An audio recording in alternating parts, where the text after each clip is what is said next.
All right, this is just one more video to go over just some Gaussian surface ideas for electricity and magnetism.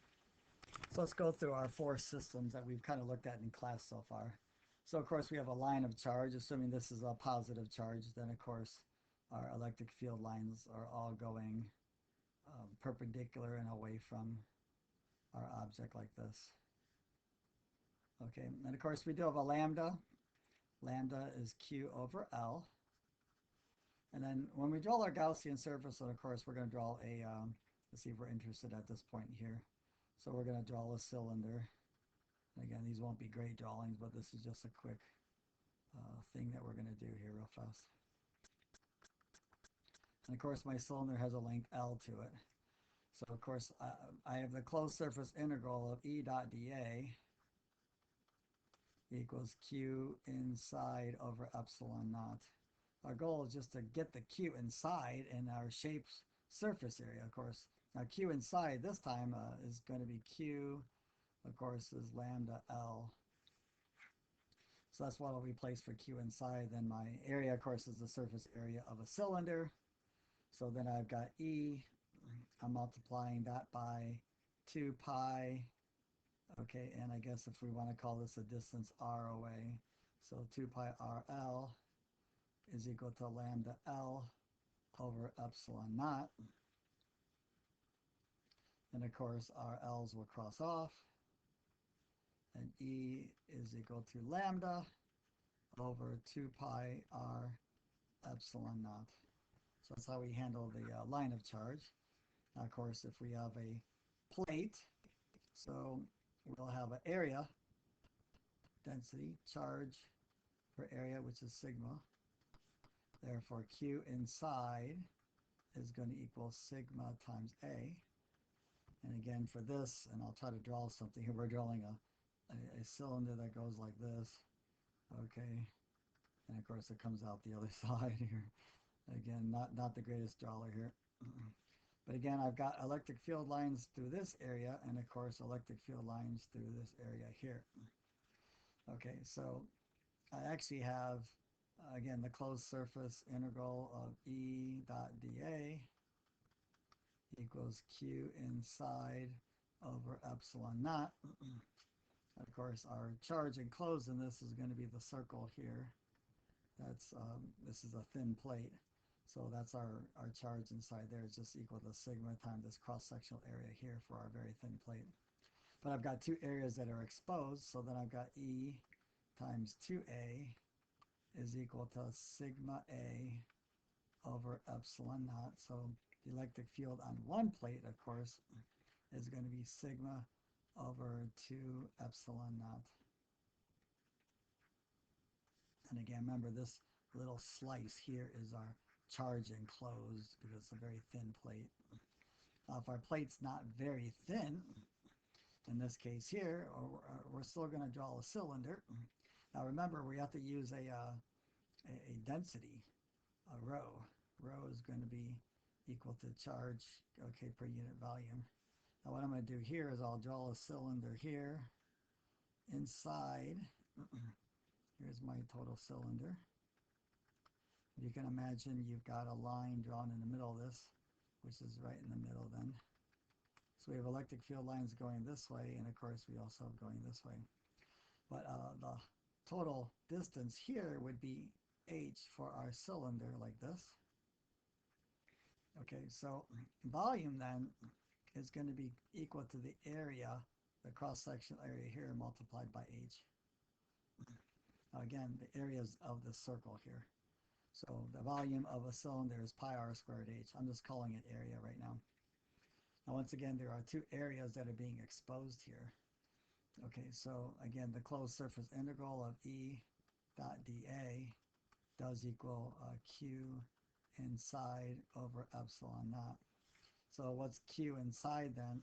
Well, Q does equal rho times volume, right?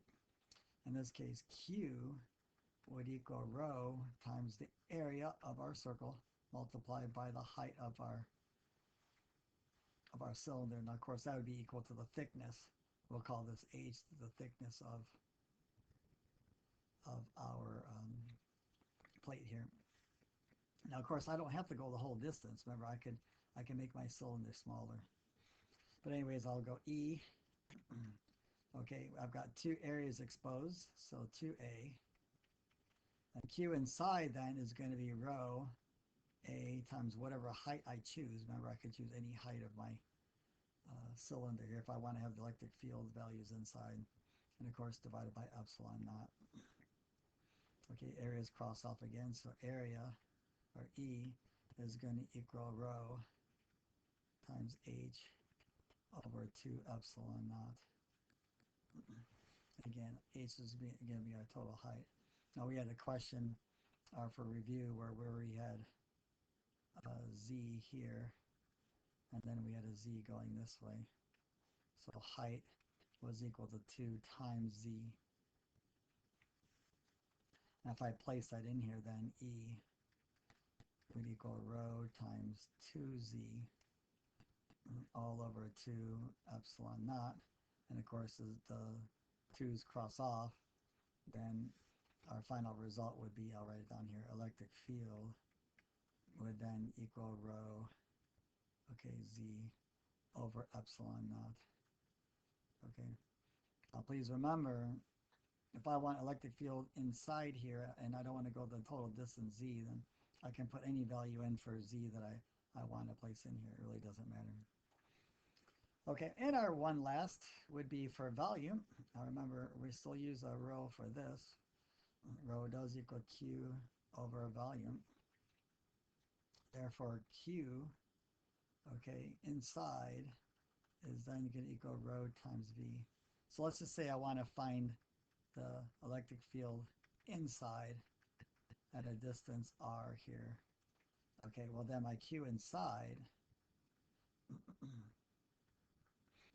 okay, would equal rho times 4/3 pi little r cubed. Again, that's rho.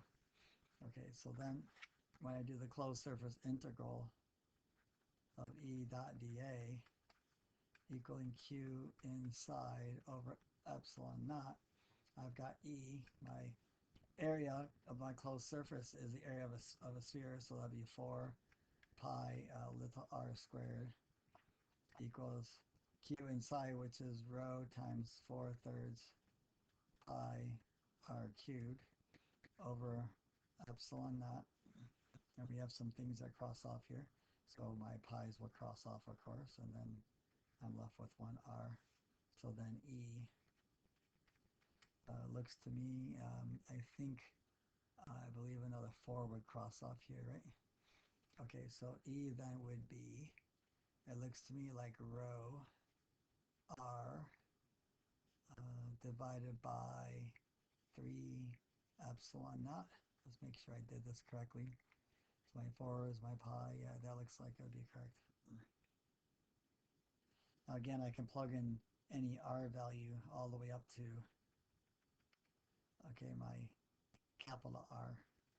Now once I'm outside, let's say I do something outside of my Gaussian surface, it is all the way out here, okay, then my Q inside, I'll have E times 4 pi r squared equals, my Q inside now is going to be rho 4/3 pi and then capital R cubed, okay, over epsilon naught. And then this r squared will not cancel this r cubed. Okay, so the 4's will cross off, the pi's will cross off, and I'll let you take a look at it from there. An interesting thing to note, when we're done, this r squared is going to get divided on the bottom, and we see as we're outside this, okay, our electric field is going to vary 1 over r squared, just like always. So there's a quick review of the 4 types of things we've seen in our class for Gaussian surface, and I hope that helps.